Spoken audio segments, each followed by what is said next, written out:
समजतो कोण हा स्वतःला? एकतर जबरदस्ती माझ्याशी लग्न केलं, आता वरून रुबाबही दाखवणार का? त्याला काय वाटतं, प्रत्येक वेळी त्याच्या त्या ब्राऊन डोळ्यांनी तो मला घाबरवेल का? नाही नंदू, अजिबात नाही. अजिबात नाही घाबरायचं त्याला. तुझ्या इच्छेविरुद्ध लग्न तर केलं त्याने, पण त्याला कायमच पश्चाताप होत राहील. ती मनातच धुसफुसत म्हणाली. ती तिच्याच विचारात होती.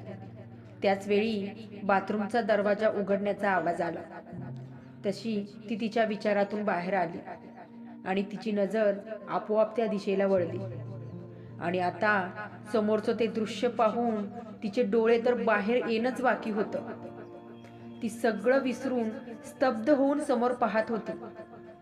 श्वास घेणं देखील ती विसरली होती, कारण समोरून तो ओले केस झाडत येत होता.